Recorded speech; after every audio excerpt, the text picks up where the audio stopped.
What is up, everybody? I'd like to welcome each and every one of you back to a new One Punch Man, the strongest guide. Today we're going to be looking at the new game mode that's going to drop after the maintenance, Apex Clash. So I'd like to put a little bit of an apology before I continue. I'm sorry that this is a little bit later than my usual style. I've been going through a lot this past week. I also have a job interview in the next 30 minutes. At 3 p.m. Malaysia Standard Time. So let's get on with this as fast as possible, shall we? So first things first, let's get on to how it works. Your requirement is similar to Crossover Club War. You have 3 independent teams, so I recommend for you to go with Gyoro, Zombie Man, and CE or DSK Core. Completely up to you. And also please make sure that 2 of your 3 teams are invested and workable and they are able to win. The season length is about 2 weeks based on observations from China, and it ends on Sunday. On the first day, which will probably be tomorrow or today, I'm not so sure, Arena 1 will open. And then 2 days after that, on day 3, Arena 2 will open, and on the 5th day, which is 2 days after day 3, Arena 3 will open. So there are a total of 3 arenas, and it follows a point system. So every time you beat an opponent, you get more points. If you beat 2 of the opponent's team, you get average amount of points.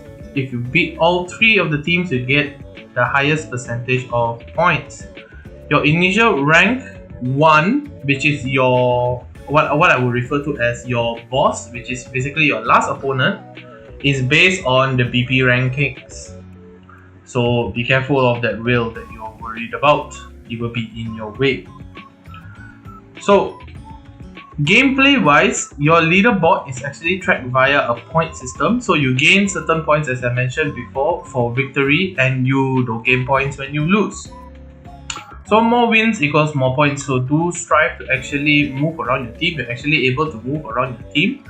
You can be swapped prior to battle, but do note that when you move around your team, it will be affecting your defense as well. So if you move your team 2 in its team 2 slot to team 3, when an enemy battles you, your team 2 will also be in the team 3 slot. So it's basically everything is adjusted live. And then your win condition, of course, you need to observe. You need to win 2 out of 3 battles, so do make sure that you're able to win 2 out of 3 battles. So let's say a surefire win would be using your Gyoro core against their CE or Zombie Man core, or using their Zombie Man core against their CE core, etc. Unless you're a whale, then you can use whatever team so you can win. So this is a team play sample. As you can see, you have the switch button there, so you can just switch around your teams.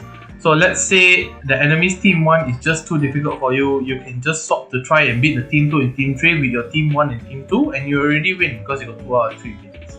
So you need to have a little bit of micromanaging when it comes to battling sometimes, especially against stronger opponents. So gameplay. On the first day, which the first arena unlocks, you have 10 attack attempts, so make sure you utilize this fully. Day 2 onwards, you have 5 attack attempts per day for 2 weeks. So your lineup adjustment is mirrored as I mentioned before. So your attack and defense teams will be the same. So do take note that when enemies are attacking you, that will be the standard operating procedure. But it doesn't matter really too much because they can swap their teams when attacking as well.